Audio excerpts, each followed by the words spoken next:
Travail autonome ou incorporation? C'est une bonne question. Tu sais, un travailleur autonome est nécessairement un entrepreneur, mais le contraire n'est pas vrai. Les dossiers de divorce que nous avons, là, les maris et femmes, quand ils partent en affaires, on a tendance à voir, oh ben il y a une garde d'enfants dans ce dossier-là, mais ça existe les gardes d'entreprise. Qui part, qui reste. Imagine, Florent, l'homme et la femme qui partent en affaires, sont 50-50. Ils s'arrachent la pipe, c'est tous les deux, c'est leur bébé. Là. Mais là, ça ne marche plus. Là, ils doivent divorcer. Il n'y a ni un ni l'autre qui veulent se séparer, ne veulent pas fermer l'entreprise. En plus, le nom m'appartient, nanana, tout ça.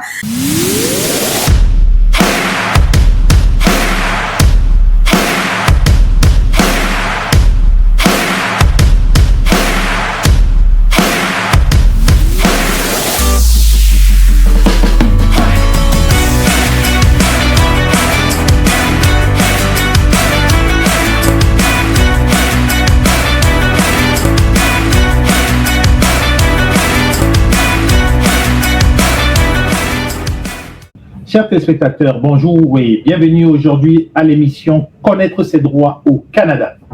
Beaucoup d'entrepreneurs échouent aujourd'hui non pas par manque d'idées ou de courage, mais surtout par manque de protection juridique. D'où l'émission Connaître ses droits au Canada. Aujourd'hui, l'auto-entrepreneuriat explose, particulièrement chez les immigrants. Des femmes et des hommes se lancent avec ambition, créativité et surtout détermination. Mais malheureusement, trop souvent, il y a des erreurs juridiques qui viennent freiner, voire détruire des projets potents, des projets prometteurs. Aujourd'hui, à l'émission Connaître ses droits au Canada, nous allons parler d'entrepreneuriat, de droit, de prévention et surtout de solutions concrètes. Pour nous éclairer, il était nécessaire de trouver un expert ou une experte. Nous avons donc le plaisir de recevoir sur notre plateau Maître Mélissa Charles, qui est experte en droit des affaires et qui est aussi PDG de Excelsior Avocate. Elle va nous en parler tout à l'heure et elle va nous accompagner bimensuellement pour que nous puissions mieux comprendre le monde des affaires dans le monde du droit. Bonjour Maître Mélissa et bienvenue sur notre plateau et merci encore d'avoir accepté d'éclairer la lanterne des entrepreneurs ou ceux qui souhaitent se lancer. Comment vous allez? Je vais bien, merci. Alors, en ce temps de neige, on survit, on essaie d'être plus haut que la neige, que l'accumulation de neige que nous avons dans cette belle ville de Laval. C'est là que nous sommes présentement à Excelsior Avocat. Alors, tu l'as bien dit, Florent, bureau d'Excelsior Avocat, je suis la PDG du bureau. On est un bureau d'avocats qui exerce principalement le droit des affaires, le droit de la famille, le litige civil et commercial et aussi le droit immobilier. Alors, c'est quand même les domaines les plus demandants dans notre entourage. Ça fait, on existe depuis 2018. Nous sommes 7 employés, belle équipe qui justement là qui servent là la communauté et nos clients depuis plusieurs années. Et voilà, et on continue à travailler d'arrache-pied là en donnant tout un service humain et avec professionnalisme. Et combien de femmes, combien d'hommes dans votre cabinet? Je savais que tu allais me poser cette question-là. Écoute, ça donnait qu'on est 7 femmes. Et je veux bien préciser, on est 7. Mais on est 7 femmes, parce que ça donnait comme ça. Les hommes, on parlerait de machisme. Non, on n'est pas... écoute, c'est juste que... Non, c'est pas qu'on n'aime pas les hommes. Nous sommes pour les hommes. Oui. Nous sommes aux hommes. Mais non, ça a juste donné comme ça. C'est un concours de circonstances. Toutefois, Florent, faut que tu saches qu'on a eu des hommes qui ont travaillé chez Excelsior Avocat. Okay? J'en ai déjà eu des stagiaires, des collaborateurs, travailleurs, des consultants, hommes. Noirs, blancs, qui ont travaillé chez Excelsior Avocat. Mais ils n'ont pas resté, là, comme tu peux voir, là, on est là, mais présentement, je suis entourée par des personnes compétentes. C'est ça qu'il faut voir. C'est pas seulement une question d'homme-femme. C'est une question, est-ce que c'est une équipe compétente? On reviendra là-dessus, mais vous n'allez pas me convaincre, ça c'est certain. Mais aujourd'hui, à l'émission Comprendre ses droits au Canada, nous allons essayer d'éviscérer tous les différents enjeux que rencontrent les entrepreneurs. On sait que vous, dans votre cabinet, vous accompagnez quotidiennement des entrepreneurs qui sont confrontés à plusieurs réalités. Et on parle aujourd'hui d'une véritable explosion de l'auto-entrepreneuriat. Tellement de monde qui entreprennent, notamment chez les immigrants. D'un point de vue juridique, est-ce que le cadre légal est réellement bien compris par ceux qui se lancent? Tous ces nouveaux arrivants, tous ces immigrants-là, est-ce qu'ils comprennent très bien le cadre juridique, à votre avis? Mais la réponse est non, parce que si c'était oui, j'aurais plus de job.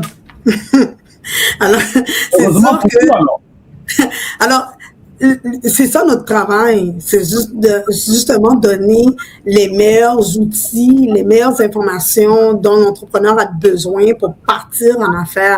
Qu'il soit immigrant ou pas, l'entrepreneur qui part en affaires a besoin d'avoir tous les éléments nécessaires, de savoir tous les éléments nécessaires, surtout pour savoir dans quoi il s'embarque, tant sur le plan juridique, même sur le plan financier, sur le plan fiscal, sur le plan marketing, ressources humaines. Bien entendu, c'est une grosse équipe, mais dans le cadre juridique, justement, le sujet dont on parle, bien entendu, il y a toujours un encadrement dont a besoin un entrepreneur, un encadrement, un accompagnement, et c'est seulement ce service-là que SSR Avocat donne.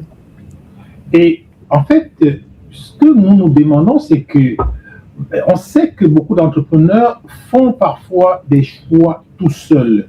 Quelles sont les erreurs les plus fréquentes que vous observez à ce niveau et en ce qui concerne bien sûr le statut juridique, et quelles peuvent être les conséquences à moyen, court ou long terme en ce qui concerne bien sûr toujours le statut juridique? Que pouvez-vous nous en dire? Ouais. Les gens ont tendance à penser que aller voir un avocat, on va le voir un avocat quand ça va mal. Et pourtant, aller voir un avocat, vous allez voir un avocat pas quand ça va mal, vous allez voir un avocat pour éviter d'avoir mal. Ça me fait penser justement un ami justement de longue date, ça faisait longtemps qu'il m'avait pas appelé, c'est une petite anecdote que je donnais à Florent, et j'ai dit, il me semble ça fait longtemps que tu m'as pas appelé. Il m'a dit, oh, ben j'avais pas de problème. J'ai dit, ben justement, tu en auras des problèmes vu que tu m'as pas appelé. Alors, il m'a appelé le lendemain, justement. Mais déjà là, on est là à titre de prévention. Surtout si on part en affaires, on veut être prêt. On veut s'assurer qu'on a tout, on sait, ben pas qu'on sait tout, qu'on a tous les éléments, puis qu'on est prêt à franchir les prochaines étapes. On a besoin d'un service d'accompagnement au niveau juridique pour être prêt à se lancer en affaires et aussi à exploiter une entreprise. Puis qu'est-ce qui est bon, c'est que nous, chez Excelsior Avocat, moi principalement qui est spécialisé en droit des affaires, je peux comprendre justement la position de ces entrepreneurs-là parce que non seulement je suis avocate, mais je suis moi-même entrepreneur étant chef d'entreprise. Alors, et ce, depuis une dizaine d'années.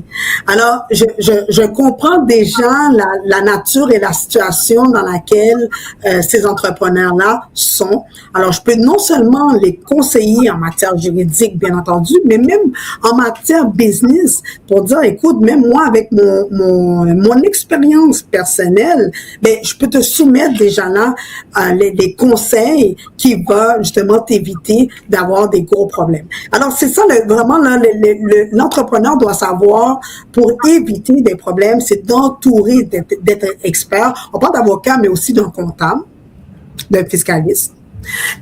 Mais d'être entouré de bons professionnels qui sera capable de donner des bons arguments et des bons conseils. Oui, maître, vous ne me répondez toujours pas quels sont les différents enjeux les plus fréquents que les entrepreneurs peuvent ou rencontrent et qui peuvent, selon votre expérience, comme vous le dites, et qui peuvent éventuellement, quelles conséquences ça peut parfois causer.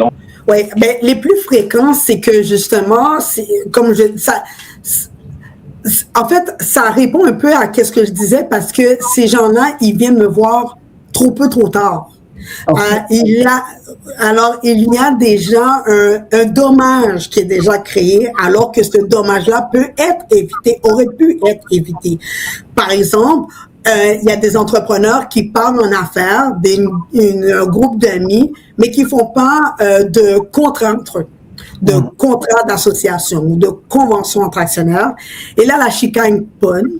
Puis là, ça fonctionne pas. Il y a un litige entre eux autres. Puis là, quand ils doivent négocier, ça fonctionne pas, c'est plus négociable. Alors, à ce moment-là, ils sont un peu mal pris. Puis ça, là, ils viennent voir. Alors, ça, c'est un genre d'erreur courant qu'on voit. Les gens sont pas prêts, ils se pensent prêts, mais ils voient que il y avait quand même d'autres choses, d'autres alternatives à faire, d'autres étapes sous étapes, de moins de protection, des informations qu'ils devaient savoir avant de faire une transaction ou établir une relation d'affaires ou quoi que ce soit. Un autre exemple, je vais te donner tout de suite, vite, Florent, quelqu'un qui parle d'un concept, mais qui ne fait pas signer d'entente de confidentialité. Alors, il pensait bien faire les choses, justement. Alors, elle dit, ça sert à rien de payer un avocat. Je suis encore dans un stade où est-ce que c'est en discussion ou quoi que ce soit. Mais qui, justement, sous-estiment leur projet, qui disaient, en parlant avec tel fournisseur, c'est sûr que ça va débloquer. Et pourtant, au lieu de grandir, ça diminue. Une petite parenthèse. Travail autonome ou incorporation? C'est une bonne question. Tu sais, un travailleur autonome est nécessairement un entrepreneur, mais le contraire n'est pas vrai. D'accord? Un travailleur autonome, le mot dit, il est autonome, mais il est un entrepreneur parce qu'il a une entreprise. Et une entreprise individuelle, légalement, est une forme d'entreprise légale. Un entrepreneur qui est incorporé, ça veut dire que nécessairement, pas qu'il a une équipe, mais qu'il a une direction. Il a un conseil d'administration. Je vais être très prudente parce que je ne vais pas dire qu'il a nécessairement une équipe. Parce qu'une personne incorporée peut être seule dans son entreprise. Comme par exemple, tu décides de t'incorporer, Florent, tu peux être le seul actionnaire, le seul administrateur et le seul CEO, le seul président, sans avoir de co-actionnaire ou de co-administrateur. Tu comprends?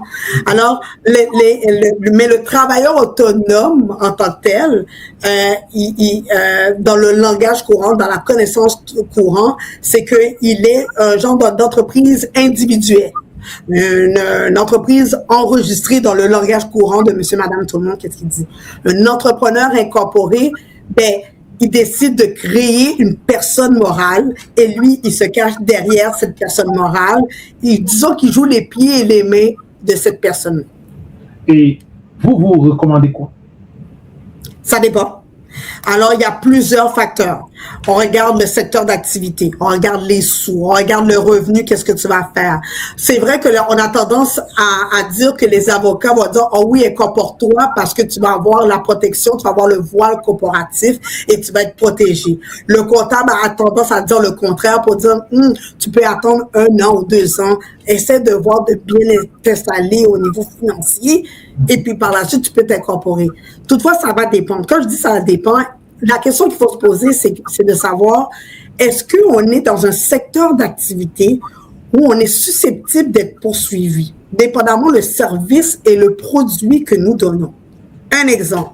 Si tu vends des produits qui touchent la peau, ok, des produits capillaires, ça peut être dangereux si le produit a mal été formulé. Ok, ça peut même tellement dangereux, ça pourrait même créer des dommages et ça pourrait même demander, ça pourrait entamer des poursuites judiciaires. Si tu as une compagnie incorporée, alors on a ce qu'on appelle le voile corporatif. Alors à ce moment-là, tu es protégé. On attaque directement la compagnie parce que le consommateur a fait affaire avec la compagnie. Toutefois, il faut faire attention. Le monde, il pense que depuis que je suis incorporé, je suis correct. Pas nécessairement, parce qu'au niveau du gouvernement, par exemple, le gouvernement ne va pas faire la distinction entre voile corporatif ou pas. Par exemple, si tu dois des taxes TPS, TVQ, là, le gouvernement va enlever le voile corporatif puis il va venir t'attaquer toi directement comme administrateur. Carrément. Le gouvernement est capable de faire sauter l'incorporation pour attaquer la personne. Le gouvernement est capable de faire sauter ce qu'il a implanté.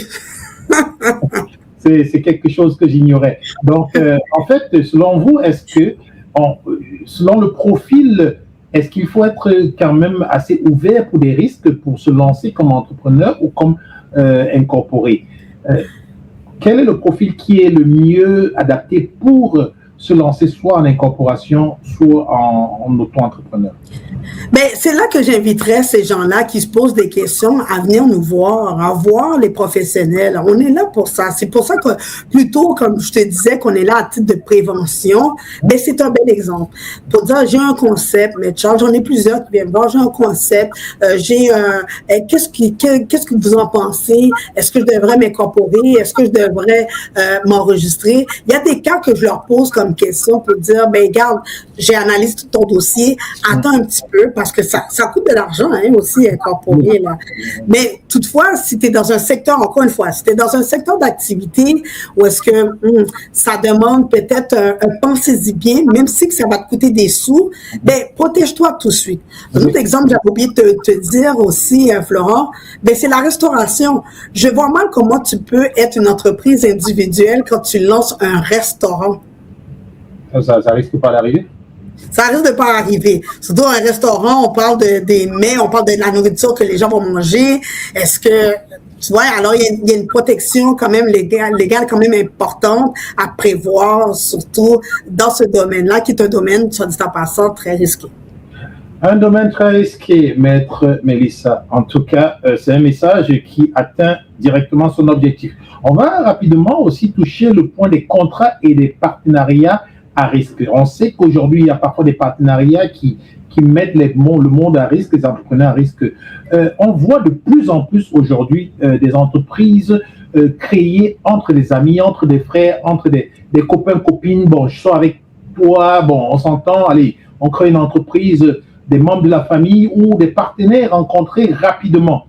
Pourquoi, selon vous, ces situations génèrent autant de conflits juridiques et que devrait-on absolument prévoir dès le départ pour se protéger?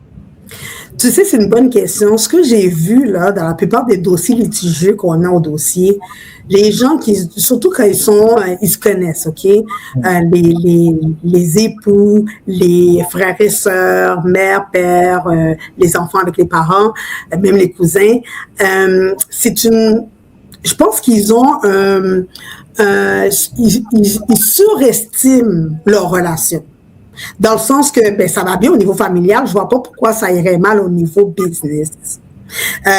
Et pourtant, c'est là que c'est susceptible, c'est ce genre de relation-là, quand on a un lien très, très, très fort, que il y a un désaccord, ben ça peut aller loin. Un exemple.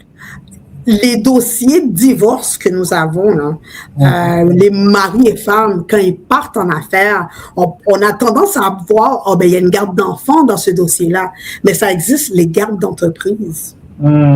Qui part, qui reste. Imagine, Florent, l'homme et la femme qui partent en affaires, sont 50-50. Ils arrachent la pied, puis c'est tous les deux, c'est leur bébé, là. Mais là, ça marche plus. Là, ils doivent divorcer.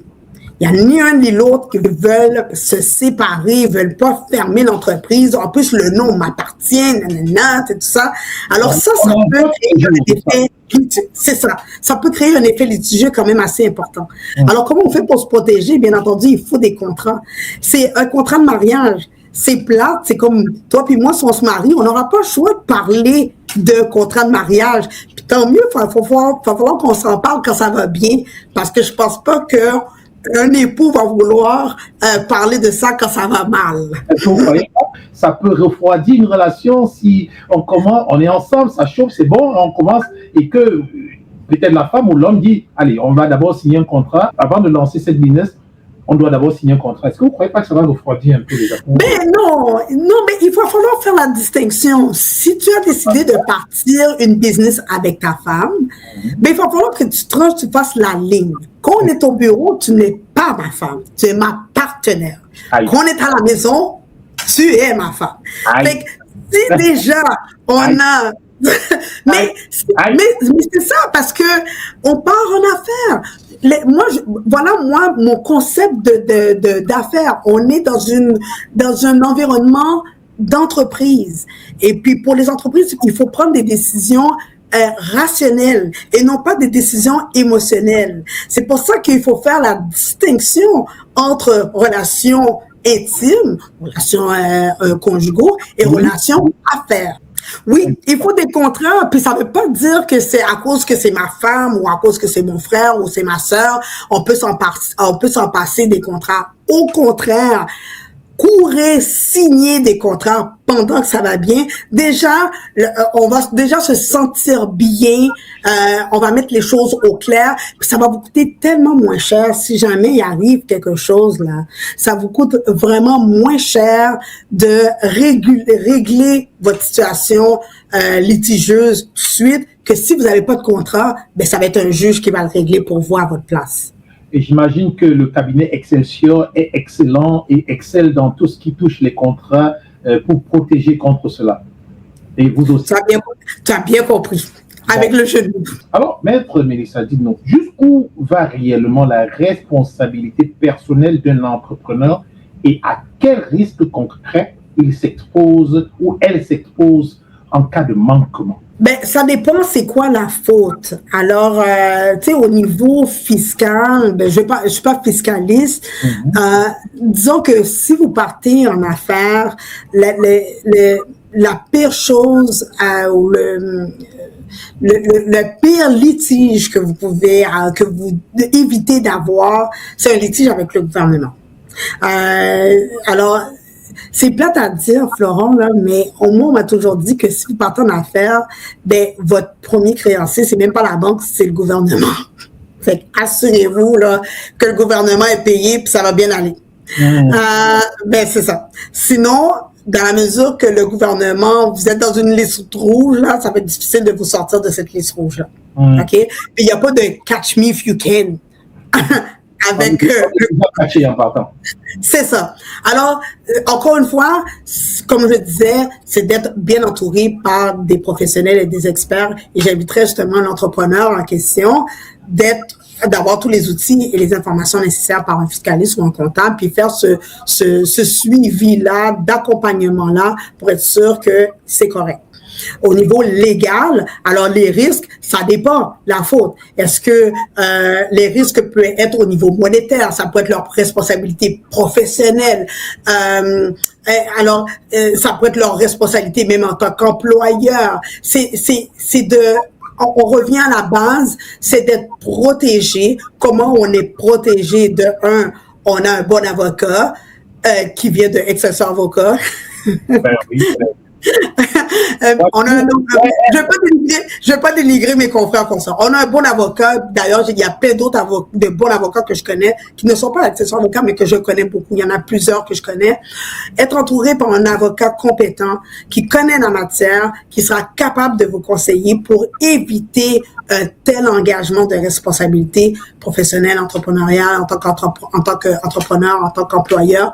Alors, ça, et surtout de vous protéger avec des contrats. Alors, puis, tu sais quoi, Florent, un contrat, là, un contrat verbal, c'est un contrat aussi. Hein? Alors, on peut avoir un contrat ensemble. Un contrat, par définition, c'est un échange de consentement. OK? Tu me proposes quelque chose et je te dis oui. C'est un contrat. La différence, c'est que ça va être difficile de le prouver à la cour que j'ai dit oui.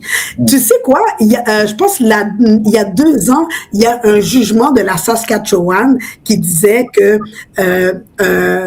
quelqu'un qui avait dit, il n'avait pas dit oui, il était en train de chatter sur Facebook, OK? C'était la vente d'un auto. Et puis, il n'a pas dit oui, il a juste fait l'emoji comme ça. Et puis, en faisant l'emoji comme ça, la cour a reconnu que c'est un consentement. C'est un contrat.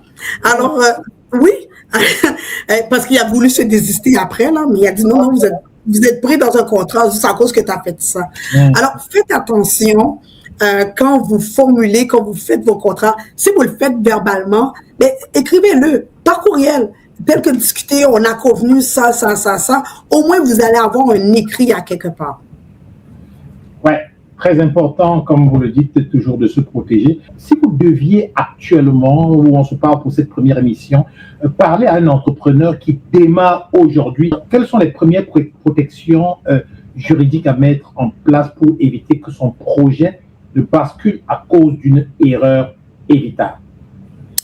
Premièrement, venez voir un professionnel, mais aussi tout à l'heure, j'ai parlé de contrat de clause de confidentialité. Les contrats de confidentialité, en anglais, on va dire le NDA, OK? Non-Disclosure Agreement. On montre ce contrat-là. C'est une entente de confidentialité. Voilà, je cherchais le mot. Entente de confidentialité que vous faites signer à un client potentiel, un fournisseur potentiel, un partner, au moins pour protéger votre concept que vous voulez discuter. C'est sûr que si vous parlez avec un avocat ou on est tenu par le secret professionnel, ça va de soi. Mais si vous voulez divulguer, vous êtes en pourparlers ou en négociation avec un futur collaborateur, faites signer une entente de confidentialité. Au moins, c'est un bon point de départ, justement, comme guise de protection pour répondre à ta question. Ça fait que le sujet est pris. À tous ceux et celles qui écoutent cette émission, sachez que le prochain rendez-vous, c'est le 13, je pense c'est vendredi. Vendredi le 13 février, vu que le 14 février, c'est le samedi, les gens seront occupés. On se donne rendez-vous vendredi le 13 février pour pouvoir, bien sûr, en direct, pour pouvoir parler des droits des hommes monoparentaux et les femmes bénées aussi, parce qu'on va en discuter ensemble. On va faire un live. Et pour terminer, Maître, quelle est votre lecture de l'actualité aujourd'hui avec les démissions à gauche, démissions à droite? Que pouvez-vous dire? Ça sent alors, si tu parles de la CAQ, parce qu'à moi, à mon avis, ça sent la fin d'une ère pour un parti politique.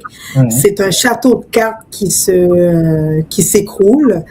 Je pense que la CAQ a fait le tour. Ils étaient là pendant la pandémie. Je dirais que la CAQ est comme démodée. Est comme démodée et le Parti libéral doit prendre des forces. Pendant ce temps-là, le PQ prend l'ampleur. Qui va prendre le premier ministériel? En attendant, selon les sondages, on a tendance à dire pardon? Ou un pronostic de votre part? Moi, je suis l'actualité, je suis le sondage qui, je crois que c'est le Parti québécois. Ça va de soi que peut-être demain matin, là, si on a des élections, fort probablement que c'est le Parti québécois qui gagnerait, compte tenu que la CAQ dégringole, le château de cartes de la CAQ dégringole, et il manque de stabilité au niveau du Parti libéral. Alors, bien entendu, par conséquent, il nous reste quoi? Il nous reste le Parti québécois. La question, c'est de savoir, est-ce que le Parti québécois sera majoritaire ou minoritaire? C'est la question qu'on se pose. C'est cette question qu'on va terminer. Alors, chers téléspectateurs, merci d'avoir suivi cette grande première édition d'une longue série bimensuelle d'émissions Connaître ses droits au Canada. Et comme vous le savez, ce que nous devons retenir aujourd'hui, c'est que l'entrepreneuriat est un formidable moteur d'intégration, de liberté surtout, et de réussite, pourquoi pas. Mais il ne peut être durable que s'il repose sur des bases très, très, très solides. Connaître ses droits, se faire accompagner et anticiper les risques n'est pas un frein à l'entrepreneuriat, c'est au contraire un levier de réussite incroyable. À toutes celles et ceux qui entreprennent ou souhaitent entreprendre, protégez votre vision, protégez votre travail, protégez votre avenir, protégez-vous. Merci donc à toutes et à tous. Merci Maître Melissa pour votre temps. Merci pour cet éclairage précieux et merci à vous de nous avoir suivis, qui nous suivez de très loin. On se donne rendez-vous le vendredi le 13 février et je vous dis ciao, bye.